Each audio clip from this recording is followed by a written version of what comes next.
Debo decir que los judíos del sur no solo fueron hipócritas, sino que su rechazo contra Dios fue muy extraño, pues aún teniéndolo todo y siendo protegidos y prosperados por amor de la casa de David, decidieron rechazar a su protector cambiándolo por leños, piedras pintadas y pinturas que nada tienen que ver con el gran Jehová.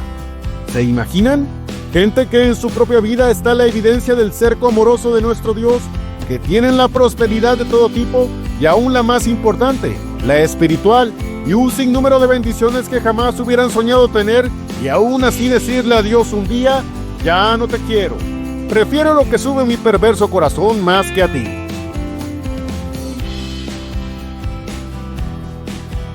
Las hermanas depravadas. Porque han venido a ella como quien viene a mujer ramera, así vinieron a Aholá y a Aholibá, mujeres depravadas. Ezequiel, capítulo 23, versículo 44. Sean todos bienvenidos a Trazando la Biblia, un canal dedicado a la reflexión bíblica estudiando la Biblia versículo a versículo.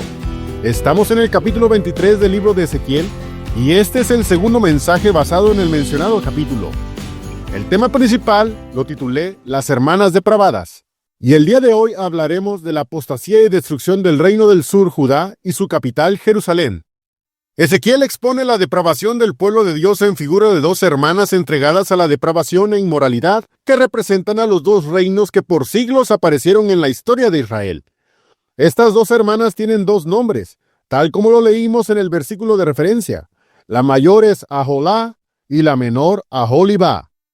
En el video anterior nos enfocamos en la hermana mayor, Aholá, cuyo nombre significa su tabernáculo, dando a entender que ella no quiso a Dios desde el principio, adoptando su propio tabernáculo para adorar lo que le subiera en su corazón, y finalmente eso fue su perdición y destrucción. Jamás se levantó como reino nuevamente. Hoy es el turno de Aholibá. Hablaremos de ella y Dios le dedica mucho más tiempo a su profecía.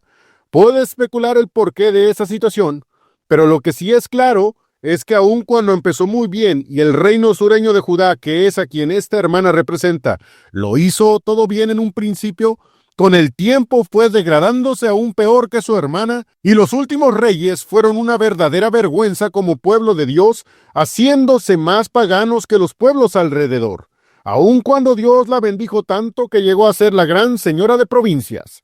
Veamos cómo empieza Dios a hablar de Aholibá, quien viendo lo que le pasó a su hermana al ser entregada a los asirios por su idolatría, pudo aprender la lección, y Dios dice algo muy diferente.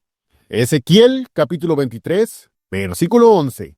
Y violó su hermana Aholibá, y estragó su amor más que ella, y sus fornicaciones más que las fornicaciones de su hermana. Recordemos lo que significa Aholibá, para no perder de vista el marco de bendición que Dios tenía en este pueblo. Aholibá significa mi tabernáculo en ella. El reino de Judá tuvo el acierto de no desechar a Dios en un principio, y eso trajo una bendición tan abundante que Judá se convirtió en la nación más grande e imponente de la región y la envidia de los pueblos vecinos, especialmente sus hermanos los habitantes de Edom, quienes cuando la debacle de Jerusalén ocurrió, se burlaron con la bajeza que solo la envidia alimenta. El profeta Isaías propone una figura de una viña cercada, regada y bien cuidada. Sin embargo, fueron muy avariciosos, idólatras, y adoptaron las paganerías cualesquiera que éstas fueran, y entre más atroces, mucho mejor para ellos, según su opinión, claro está. Dios, en boca de Ezequiel, menciona, y violó su hermana Aholibá, y estragó su amor más que ella. Aquí está una de estas palabras muy poco usuales en nuestros días. No hay nada que un diccionario no pueda resolver. Veamos qué significa estragar. Estragar significa viciar, pervertir, seducir, enviciar, depravar, corromper, degenerar, apestar. Vaya palabra que escogió Dios. Es decir, Aholibá se envició en su amor a la idolatría al punto de depravarse, corromperse, degenerarse, y su comportamiento apestaría ante la presencia de Dios. Eso era una perversión difícilmente igualada y mucho menos superada. Si Aholá, Samaria, tuvo un comportamiento escandaloso contra Dios, de Aholibá, Jerusalén, se menciona Ezequiel 23:11. Y violó su hermana Aholibá, y estragó su amor más que ella, y sus fornicaciones más que las fornicaciones de su hermana. Qué triste es ver que a quienes, sabiendo lo que es dejar a Dios, quieren buscar la manera de vivir lejos de Él. Hay quienes solo quieren un buen pretexto para entregarse a sus maldades. Allí en esa iglesia son unos hipócritas y poco amorosos. La pandemia me hizo reflexionar y el cristianismo es solo una fachada. Cualquier pretexto es bueno para ya no seguir a Cristo. Cuidado, quien no está con nuestro Señor está contra Él, y esa es la peor de las posiciones. ¿A quién iremos? Si no es Cristo, ¿quién queda? Si Él no es el Señor de tu vida, ¿quién es entonces el Señor de tu vida? Aholibá no solo cometió el desacierto de alejarse de Dios, quiso ser más que Aholá y así convertirse en un pueblo detestable a los ojos de su Salvador, trayendo sobre sí misma el mayor castigo que hasta entonces su pueblo pudo recibir. Vivir alejado de Dios ya es en sí grave, pero el hecho de deleitarse en el pecado y la maldad y hacer esto el modo natural de vivir es sorprendente, conociendo quién es aquel que es capaz de destruir el alma y el cuerpo en el infierno. Tomar esta actitud es no entender en nada a nuestro Rey de Reyes, quien es magnífico en santidad. Pero eso ya lo hemos visto en quien se enamora ciegamente de quien no le conviene, y esa es la idea que ilustra el siguiente versículo. Ezequiel 23:12. Enamoróse de los hijos de los asirios, sus vecinos, capitanes y príncipes, vestidos en perfección, caballeros que andaban a caballo, todos ellos mancebos de codiciar.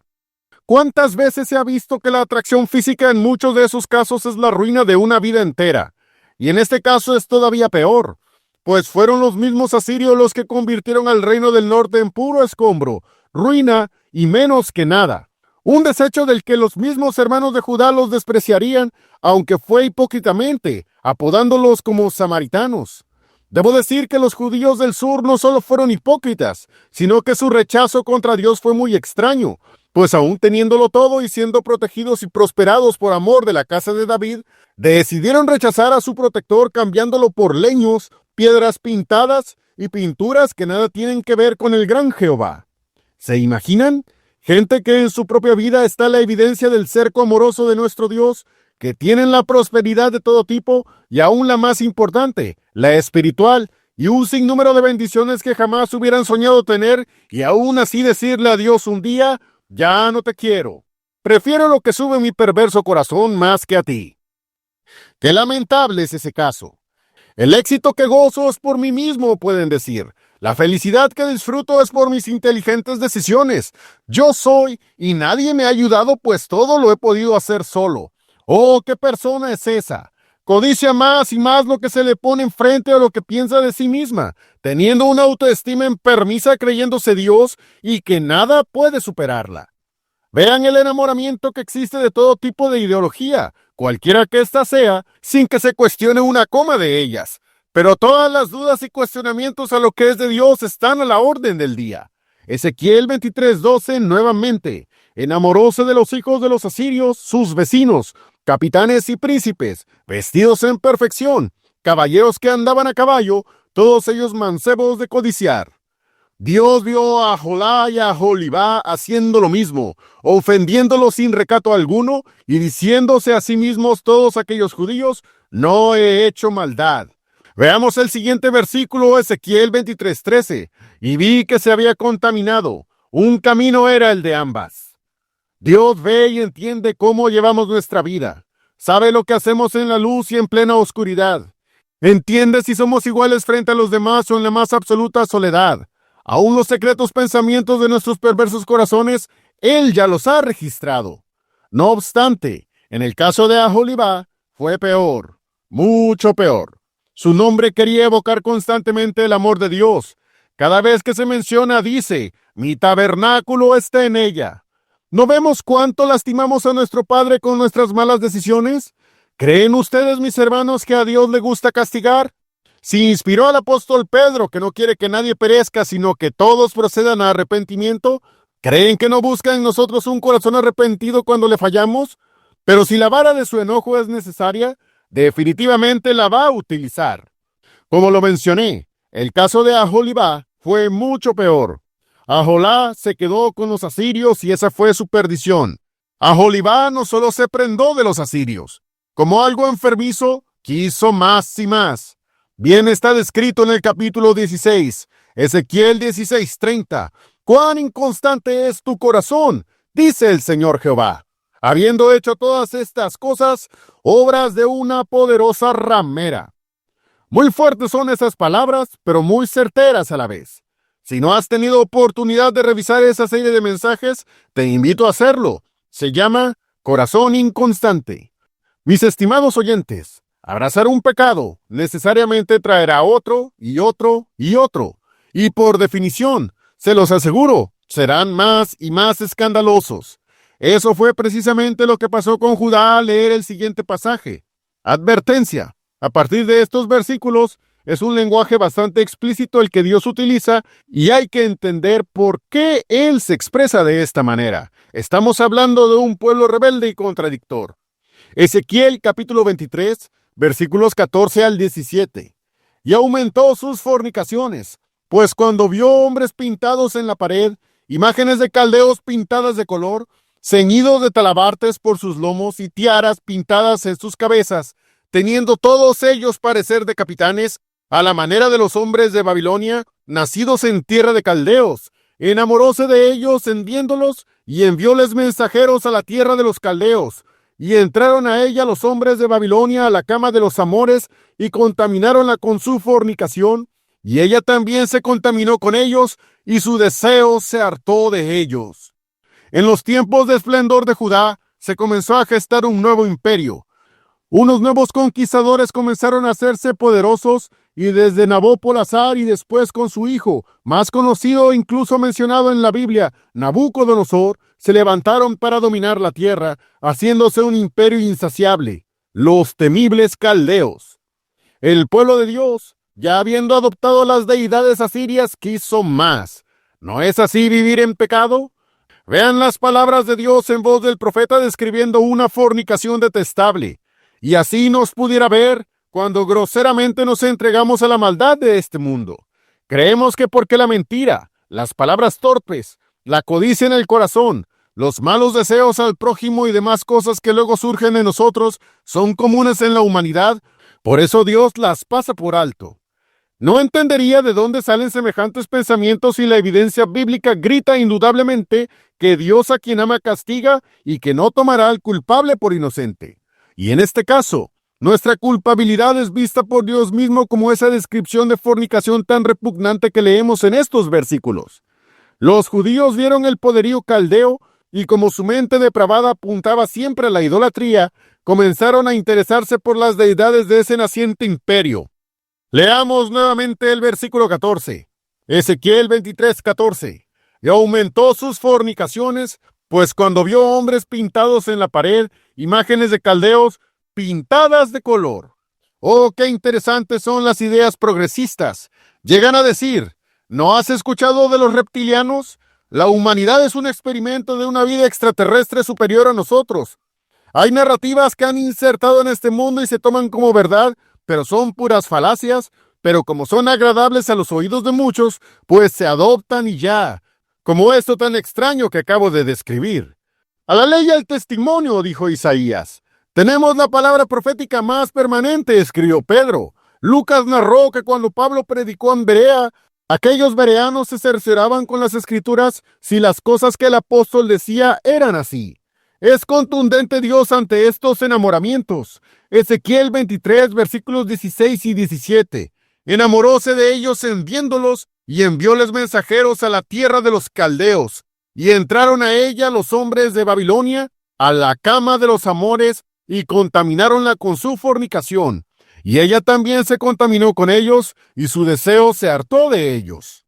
¿Cómo se ha visto gente que dice estar con Dios, pero busca la cama de los amores de este mundo, conociendo más de las filosofías y vanas sutilezas que la simplicidad que es en Cristo? Eso lo podríamos esperar de los mormones que además de la Biblia han ideado su propio libro, o del catolicismo que le agregan su catecismo, sus escritos complementarios y aún la palabra de un hombre tan pecador como cualquiera de nosotros que solo por tener un título lo elevan a nivel divino. Como antes lo mencioné, es pura narrativa falaz que nada tiene que ver con la realidad que Dios revela. Y eso es en el ámbito religioso. Pero hay mucho conocimiento que el hombre ha generado, y muchos de los que se sumergen en esas aguas se han bañado en arrogancia y discriminación, sintiéndose más, mucho más que los demás. Yo no esperaría que eso se manifieste entre nosotros solo porque tenemos un pequeño conocimiento que otros no tienen, y menos de la revelación de nuestro Señor Jesucristo que hemos recibido única y exclusivamente por su gracia. Hay varias maneras de caer en la idolatría, y por eso nuestro Cristo nos exhorta a ser prudentes como serpientes y sencillos como palomas. Lo llamativo, además de lo que leímos, es cómo Dios expresa de su pueblo, Aholibá, ante su comportamiento. Ezequiel capítulo 23, versículo 18. Así hizo patentes sus fornicaciones y descubrió sus vergüenzas, por lo cual mi alma se hartó de ella, como se había ya hartado mi alma de su hermana. ¡Pum! Hizo patentes, es decir, notorias y muy notorias sus fornicaciones. Si Dios decía sí, ellos decían no. Si Dios decía no, ellos decían sí. En fin, contrarios a más no poder. ¿Sorprende entonces lo que Dios dijo? Por lo cual mi alma se hartó de ella, como se había ya hartado mi alma de su hermana. Es cierto que Dios es lento para la ira y grande en misericordia. Sin embargo, toda misericordia tiene un límite, y en este caso, Jerusalén, como representante del pueblo de Judá, colmó el plato y aún con más paciencia que a Aholá, y dándoles más tiempo, Aholibá no se arrepintió. Pero la cosa se puso peor por parte de aquellos judíos, por increíble que parezca. Continuando con nuestra lectura, nos topamos con una revelación que hace abrir nuestros ojos de asombro por lo bajo que como pueblo de Dios pudiésemos caer. Es tan importante diariamente, tal como aquel leño en el altar, mantener prendido día y noche el fuego de nuestra devoción y búsqueda de nuestro Dios, pues nuestra debilidad es tan notoria que no nos podemos dar el lujo de dejarlo ni siquiera por un segundo. ¿Qué es lo que leemos entonces? Ezequiel 23, versículos 19 al 21.